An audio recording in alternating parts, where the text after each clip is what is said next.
Indo British advanced pain clinic నొప్పి మాయం surgery దూరం ఫర్ అపాయింట్మెంట్స్ 9155515563.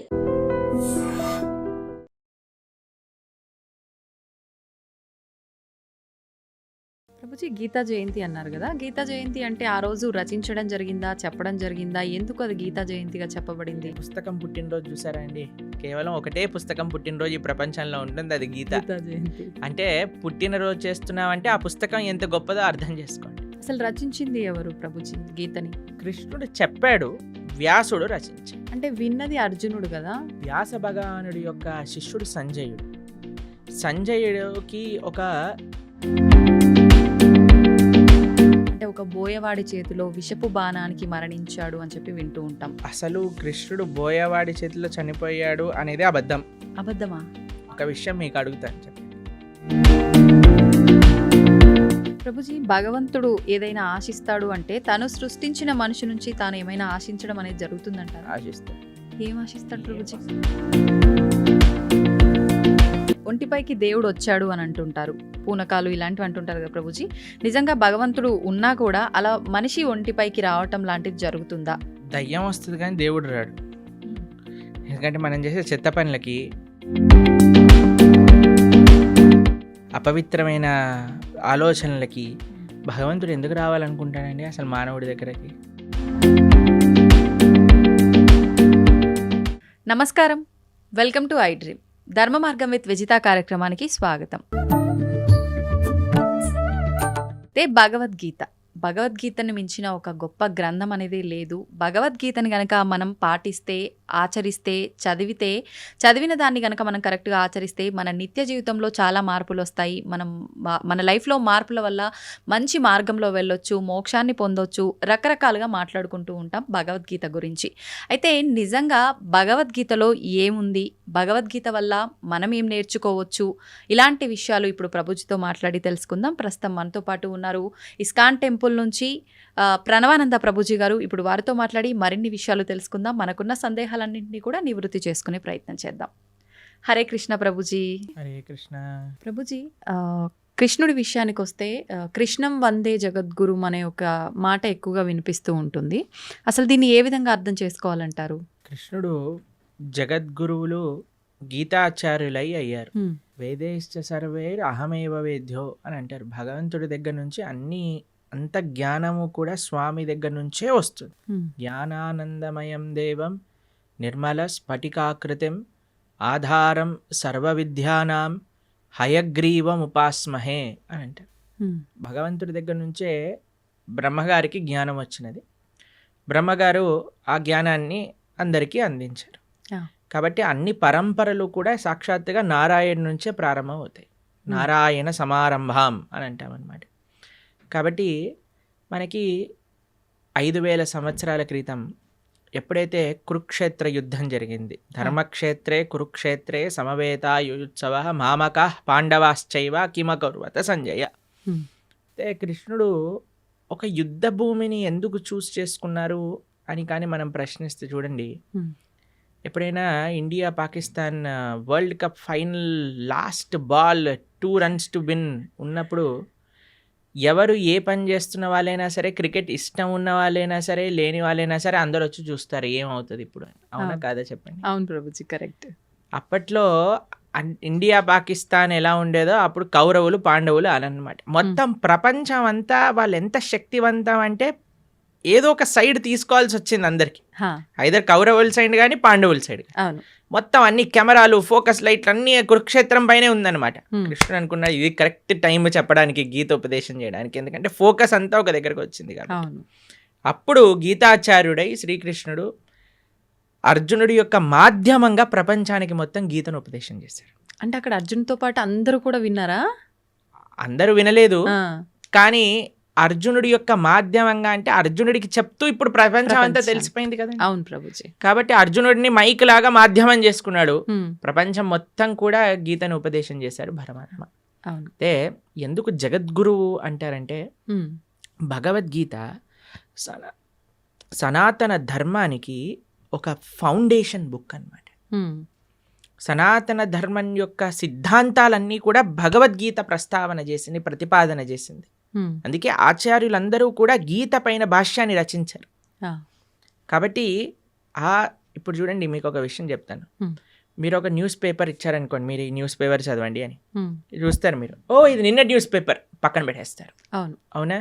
మీకు ఒక డైరీ ఇచ్చారనుకోండి, ఇప్పుడు 2025 వస్తుంది, మీరు చూసారనుకోండి, అరే ఇది 2023, ఇది ఏమంటారు, మీరు సామాన్లు లిస్ట్ రాసుకోవడానికి, తర్వాత ఐరన్ ఎన్ని ఇచ్చారు అని రాసుకోవడానికి యూజ్ చేస్తారు. ఎందుకంటే 2023 డైరీ 2025 లో పనిచేయదు. కరెక్ట్ ప్రభుజీ. కానీ మీరు చూడండి, భగవద్గీత 5000 సంవత్సరాలు అయినది, కానీ ఇప్పటికీ అందరూ అధ్యయనం చేస్తున్నారు భగవద్గీతని. ఇప్పటికీ అన్నిటికంటే మోస్ట్ కమెంటెడ్ బుక్ ఏదన్నా ప్రపంచంలో ఉంటే అది భగవద్గీత. ప్లస్ భగవద్గీతలో ఏం మార్పులు లేవు. స్వామి చెప్పిన 700 శ్లోకాలు ఏవైతే భగవద్గీతలో ఉన్నాయో అవే నడుస్తూ ఉన్నాయి ఇప్పటికి కూడా. ఇంకా వాటి యొక్క అప్లికేషన్ పెరుగుతుంది. మొన్న మేము ఒక మేనేజ్మెంట్ కోర్స్ అటెండ్ అయ్యామన్నమాట. అందులో చెప్తున్నారు, ప్రపంచంలో ఎవరు మేనేజ్మెంట్ ప్రిన్సిపల్ చెప్పినా అది భగవద్గీత నుంచే దొంగతనం చేసినవి. వాళ్ళు తీసుకెళ్ళిపోతారు, దాన్ని ఒక వెస్టర్నైజ్డ్ పబ్లిసిటీ చేసి మనకు అమ్మేస్తూ ఉంటారు. మనమేమో చాలా అమాయకులుగా ఎంత బాగా చెప్పారు. అవన్నీ గీతలో ఉన్నాయి. కాబట్టి గీతాచార్యుడిగా ప్రపంచంలో ఎవరైనా సరే గీత పట్టుకొని చదివితే వారి యొక్క మనసు మార్పు చెంది, వారి యొక్క జీవితం మార్పు చెందే ఒక జ్ఞానాన్ని కృష్ణుడు ఇచ్చాడు. కాబట్టి ఆయన జగద్గురువు అయ్యారు, మొట్టమొదటి జగద్గురువు అయ్యారు. కాబట్టి అందరు గురువులకి ఆయనే గురువు. ఎందుకంటే ఆయన ఉపదేశం చేసిన తత్వములే మనందరం మాట్లాడుకుంటాం. కాబట్టి అది నారాయణుడిగా ఆయన జ్ఞానాన్ని ఇచ్చిన, కృష్ణుడిగా ఆయన జ్ఞానాన్ని ఇచ్చిన, వ్యాసుడిగా ఆయన జ్ఞానాన్ని ఇచ్చిన, హయగ్రీవుడిగా ఆయన జ్ఞానాన్ని ఇచ్చిన, హంసావతారంగా జ్ఞానాన్ని ఇచ్చిన, కపిలుడిగా జ్ఞానాన్ని ఇచ్చిన, అన్ని అవతారాలు జ్ఞానాన్ని పంచడానికి కోసమే వచ్చాయి. కాబట్టి ఆయన జ్ఞాన నిధి. అందులో భగవంతుడికి షడైశ్వర్య సంపూర్ణుడు అంటాడు. భగవాన్ అనే వాటికి నిర్వచనంగా పరాశర మహర్షి విష్ణు పురాణంలో షడ్ ఐశ్వర్యములు పరిపూర్ణంగా కలిగినవారు అని చెప్తారు. అందులో ఒక ఐశ్వర్యం సకల జ్ఞానము కలిగినవాడు ఆయన. కాబట్టి ఆయనకి తెలియనదంటూ ఏముండదు. ఆయన ఇచ్చేదే మనకి ధర్మము అని అంట. అందుకే మన శాస్త్రములు ధర్మస్తు సాక్షాత్ భగవత్ ప్రణీతం. భగవంతుడు చెప్పినదే ధర్మము, భగవంతుడు చెప్పిందే గీత. ఆ గీత ఎక్కడ ప్రపంచంలో ఎవరు అధ్యయనం చేసి పాలించినా సరే వాళ్ళు సుఖ సంతోషాలతో ఉంటారు. కృష్ణుడు గీతాచార్యుడై జగద్గురువులై వసుదే వసుతం దేవం కంస చానూర మర్దనం దేవకీ పరమానందం కృష్ణం వందే జగద్గురు. అటువంటి గీతా జయంతి మహోత్సవాన్ని కూడా మనం ఇటీవల చేసుకున్నాం. ఈ నెల రోజులన్నీ మార్గశీర్ష మాసం అంతా చాలా ముఖ్యమైనది. ఎందుకో తెలుసా అండి, కృష్ణుడు గీతలో చెప్పారు ఒక విషయాన్ని, మాసానా మార్గశీర్షోహం అని అన్నారనమాట. కాబట్టి ఈ మార్గశీర్ష మాసం అంతా కూడా గీతను అధ్యయనం చేయటం, గీతని వినటం.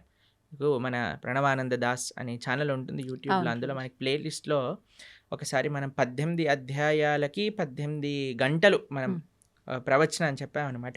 అది వినడానికి ప్రయత్నం చేస్తే మనకి గీత ఏం చెప్పాలనుకుంటుంది అనే విషయాలు మొత్తం కూడా మనకు అర్థమవుతాయి.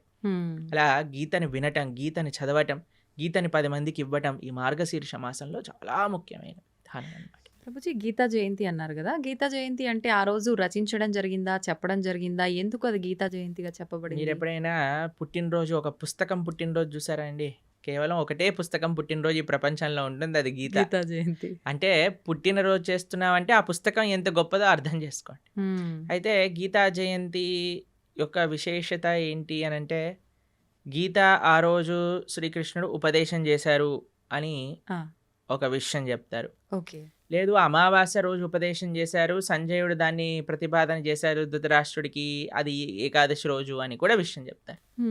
కానీ గీత ప్రకాశితమైన రోజు ఇది మనం తెలుసుకోవాలి. అర్జునుడికి కృష్ణుడు ఉపదేశం చేసిన రోజు గీతా జయంతి. అసలు రచించింది ఎవరు ప్రభుజీ గీతని? కృష్ణుడు చెప్పాడు, వ్యాసుడు రచించాడు. అంటే విన్నది అర్జునుడు కదా, మళ్ళీ అంటే వ్యాస భగవానుడికి ఇప్పుడు వ్యాస భగవానుడి యొక్క శిష్యుడు సంజయుడు. సంజయుడికి ఒక వరం ఇస్తాడనమాట వేదవ్యాసుడు. నువ్వు ఎక్కడున్న విషయమైనా సరే నీకు కనిపిస్తుంది, నీకు అది అర్థమవుతుంది అని. ఎందుకంటే ధృతరాష్ట్రుడికి చెప్పాలి, మామక పాండవైశ్చైవ కిమ కుర్వత సంజయ్, ఏం చేస్తున్నారు వాళ్ళు అని సంజయుడిని అడిగారు. సంజయుడు ఆ దివ్య దృష్టితో చూశాడు. కృష్ణుడు అర్జునుడికి చెప్పిన విషయాలన్నీ కూడా సంజయుడు ధారణ చేసి ధృతరాష్ట్రుడికి చెప్పాడు. సంజయుడు మాధ్యమంగా వేదవ్యాసుడికి తెలిసి వేదవ్యాసుడు కూడా రచించాడు. కాబట్టి మహాభారతము వేదవ్యాస లిఖితం. Hmm. అందులో కృష్ణుడు ఉపదేశం చేసిన భగవద్గీత మధ్యలో Hmm. పొందపరిచింది అనమాట. కాబట్టి Hmm.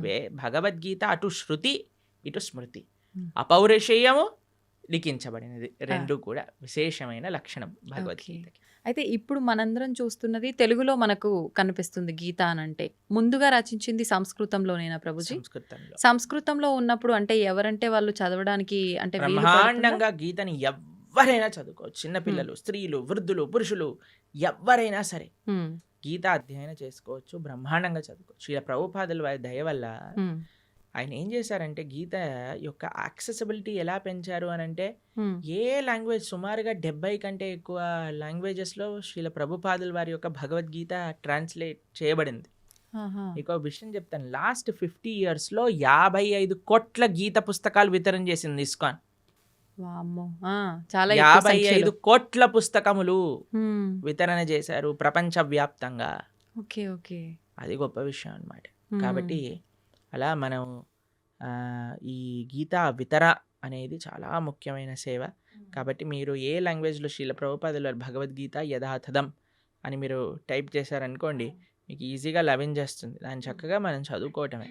అది తెలుగులో అంటే తెలుగులో, ఇంగ్లీష్లో అంటే ఇంగ్లీష్లో, హిందీలో అంటే హిందీలో, అన్నిట్లో ఉంది. Hmm.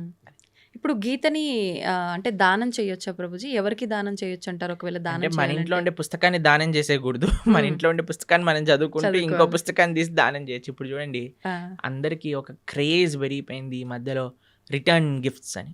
ఆ, సరే, మీరు అవును, ఏ అవును. చిన్న ఫంక్షన్ చేసినా సరే రిటర్న్ గిఫ్ట్ రిటర్న్ ఇవ్వాలి. గిఫ్ట్. ఇప్పుడు వచ్చే గిఫ్ట్ కంటే వెళ్ళే గిఫ్ట్ ఇంకా ఈ ప్రెస్టీజియస్ గా ఉండాలి అని ఆలోచిస్తూ అవును. ఉంటారు. పెళ్లిల్లో ఉండే వాళ్ళందరూ ఆలోచిస్తుంటారు ఏం ఇవ్వాలి, ఏం చేయాలని. మీరు ఏ వస్తువు ఇచ్చినా సరే, ఇదేంటి, ఇది అందరు ఇస్తున్నారు, ఇదెందుకు, దీనికంటే ఎక్కువ తీయచ్చు కదా, అన్ని కంప్లైంట్స్ వస్తూ ఉంటాయి. ఎవరు సాటిస్ఫై చేయలేం. అవును.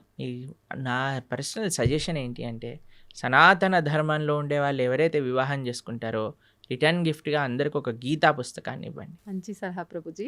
ఏదో ఒక ఆధ్యాత్మిక పుస్తకాన్ని ఇవ్వండి. దాన్ని అయితే వంకబెట్టలేడు కదా, పెట్టలేరు. ప్రసాదంగా తీసుకుంటాడు కదా. Hmm, hmm. చదివితే వాడు బాగుపడతాడు, బాగుపడతాడు. మీకు ఆ పుణ్యం వస్తుంది. అవును. ఇప్పుడు చూడండి ఎన్ని మంచి విషయాలు ఉన్నాయో. Hmm. ఒక వివాహంలో ఎంత కోట్లు ఖర్చు పెట్టేస్తున్నారండి. ఇప్పుడు మీరు చూసే అవును. ఉంటారు కదా. అవును అవును. అసలు వివాహం పైన కాదు, వెనకాల ముందు ఉండే తోకల పైన. తోకల పైన. అసలు వివాహం 10 నిమిషాలు అయిపోవాలి, అంతే. మిగతావన్నీ రోజులు ఆర్భాటాలు. చేసేస్తున్నారు. సరే, మ్మ్. చేసుకొని ఇవ్వండి, కానీ కనీసం పెళ్లి రోజే ఇదైనా చేయండి. కనీసం సనాతన ధర్మ ప్రచారం అవుతుంది, Hmm. మీకు పుణ్యం వస్తుంది, Hmm. తీసుకున్న వాడికి ఒక ఆపర్చునిటీ దొరుకుతుంది గీతను చదువుకోవడానికి. ఆ, కాబట్టి ఎంతమంది అయితే వివాహాలు చేసుకుంటున్నారో మీరు, కానీ ఈ వీడియో మీ దగ్గరకు వస్తే మీకు కృష్ణుడు ఒక అవకాశాన్ని ఇస్తున్నారు గీత పంచడానికి అని అనుకోండి. hmm. మాకు ఎంతోమంది తెలుసండి, చాలామంది పెద్ద పెద్ద ఆఫీస్ ఫంక్షన్స్ జరిగినప్పుడు, ఏదైనా జరిగినప్పుడు, మొన్నే మేము ఆదిలాబాద్లో ఉన్నప్పుడు ఒక ఆయన 108 భగవద్గీత పుస్తకాలు తీసుకెళ్ళి వాళ్ళ ఇంట్లో జరిగే ఉత్సవంలో అందరికి ఇవ్వాలి అని తీసుకెళ్ళారనమాట.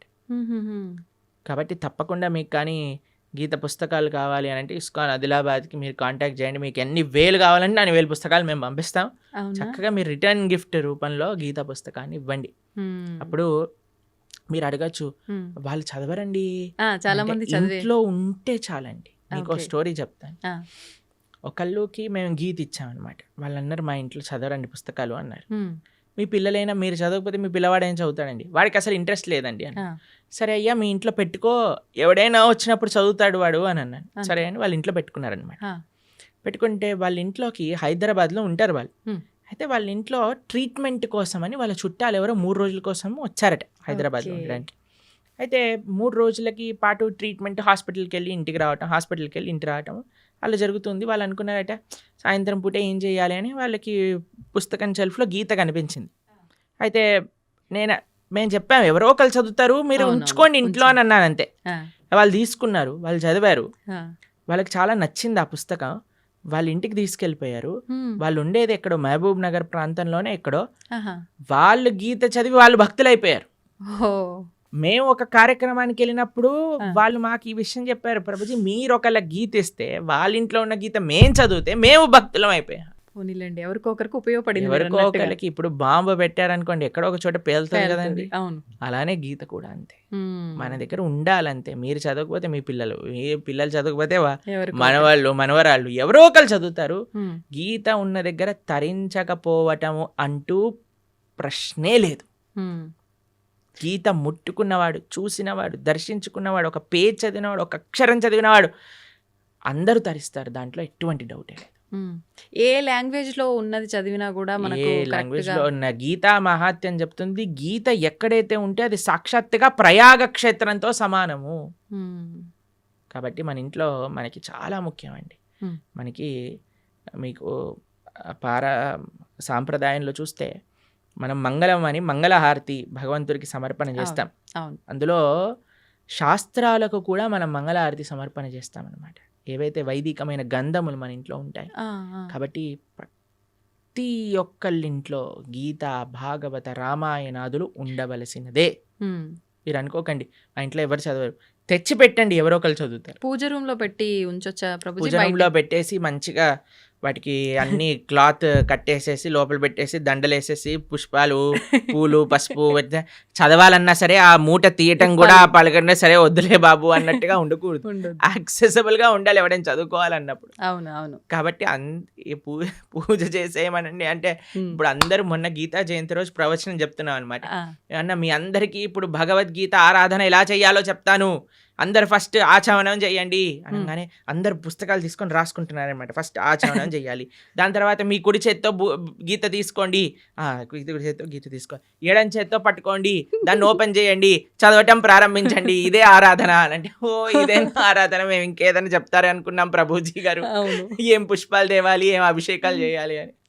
కాబట్టి అంటే భగవంతుడి ఫోటోకు ఆరాధన చేసినట్టు చేయాలనుకున్నారు. ఒక్కొక్క విధానం ఒక్కొక్క వస్తువుకి ఒక్కొక్క రకంగా ఆరాధన చేస్తాం. గ్రంథాలకి ఆరాధన ఎలా చేస్తాము అని అంటే అధ్యయనం చేయటమే ఆరాధన, అది చదవటమే ఆరాధన. ఓకే. కాబట్టి ఏదో మనం ఆరతులు తిప్పేసామా అది ఇది కాదండి. మెయిన్ మనం చదవాలి పుస్తకాన్ని, గీతను, భాగవతాన్ని, వీటన్నిటిని అధ్యయనం చేయటమే ముఖ్యం.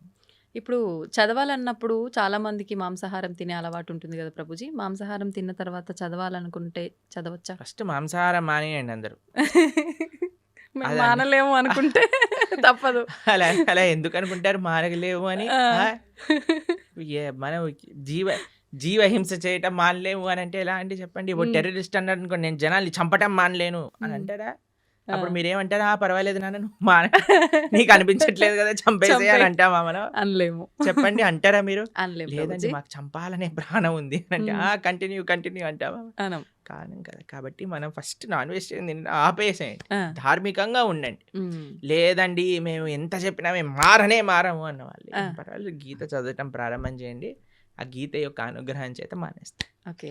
కాబట్టి మీకు ఒక విషయం చెప్తాను, ఎందుకు మానేయమంటున్నాం అంటే ఇప్పుడు గీత చదివినప్పుడు అది వంటికి ఎక్కాలి కూడా కదండి. అవును. ఇప్పుడు డాక్టర్ గారి దగ్గరికి వెళ్తారు, డాక్టర్ గారి దగ్గరికి వెళ్ళినప్పుడు డాక్టర్ ఏం చేస్తారు, మీకు ఈ మెడిసిన్ వేసుకోండి అని ఇస్తారు. దాంతోపాటు ఇవి తినకూడదు అని ఒక లిస్ట్ ఇస్తారు మనకి. అవును ప్రభుజీ. డాక్టర్ ఏమంటాడంటే ఇవి తినటం ఆపేస్తేనే నీకు ఈ మెడిసిన్ పనిచేస్తుంది. అవునా కదా చెప్పండి. ఇప్పుడు మీరు నాకు అడిగారు అనుకోండి, ప్రభుజీ మెడిసిన్ మెయినా ఇవి ఆపేయటం మెయినా అని నేను మిమ్మల్ని అడిగాడు అనుకోండి, మీరు ఏం చెప్తారండి? మెడిసినే మెయిన్ అని చెప్తా నేను. మెడిసినే మెయినా, ఆపటం మెయిన్ కాదు కదా? కాదు, దాని బదులు ఇంకో ఫుడ్ తినొచ్చు, కానీ మెడిసిన్ ఆపితే అది తగ్గదు కదా ప్రభుజీ. నేను అడిగే ప్రశ్న ఏంటి అంటే, ఇప్పుడు ఈ మెడిసిన్ మెయిన్ అనుకున్నాం అనుకోండి, ఈ మెడిసిన్ వేసుకుంటూ డాక్టర్ తినద్దు అన్న విషయాలు కూడా తింటూ ఉన్నాం అనుకోండి, మనకి మెడిసిన్ శరీరం పైన పనిచేస్తుందా? పనిచేయదు. రెండు మెయినే కదా. ఎంత మెడిసిన్ మెయినో అంతే పథ్యం కూడా మెయిన్. అవునా కదా? అలానే ఎంత మనం గీత చదవటం ముఖ్యమో అంతగా ఏవైతే గీత వద్దు అని అంటుందో వాటిని దూరంగా పెట్టడం కూడా ముఖ్యమే. మనం ఎప్పుడైతే మాంసాహారం, మద్యం, మాదక ద్రవ్యాలు, జూదం ఇవ్వ ఆపటం వల్ల ఏమవుతుంది అంటే, మెడిసిన్ ఏదైతే మనం తీసుకుంటున్నా, గీత అధ్యయనం చేస్తున్నామో, జపం చేస్తున్నామో, పూజ చేస్తున్నామో, ఆరాధన చేస్తున్నామో అది మనకి వంటికి ఎక్కుతుంది. మనకి ఏంటి తత్వము అని అర్థం అవుతుంది, లేకపోతే అర్థం కాదు. ఎందుకంటే ఈ డీపర్ స్పిరిచువల్ సైన్సెస్ అర్థం చేసుకోవాలంటే మనం సత్వగుణంలోకి రావాలి. సత్వగుణం అంటే ఎటువంటి జీవహింస, ప్రాణిహింస, స్వయం హింస. ఇప్పుడు చూడండి, మాంసాహారం తినడం అంటే వేరే వాడిని హింసించడం. మాదక ద్రవ్యాలు, సిగరెట్, మందు, ఇప్పుడు చూడండి ఇది శాస్త్రం వరకు చెప్పాల్సిన అవసరం లేదండి, సిగరెట్ డబ్బా పైనే చూపిస్తుంది స్మోకింగ్ కాజెస్ క్యాన్సర్. మీరు సినిమాలలో ఒక చిన్న వాడు మందు బాటిల్ చూపించాడంటే పక్కన smoking and drinking is dangerous to health అని అంటారు. అవును ప్రభుజీ. ఒకటి మీరు వేరే వాళ్ళనైనా హింసిస్తున్నారు, మీ శరీరాన్ని మీరు స్వయంగానే హింస పెట్టుకుంటున్నారు. ఎక్కడైతే హింస ఉన్నదో అక్కడ ధర్మం ఉండలేదు. మొన్న మేము ఒక విషయంలో చెప్తున్నాం అనమాట. హిందూ అంటే అర్థమే హింసకి ఎంతో దూరంగా ఉండేవాడే హిందువు.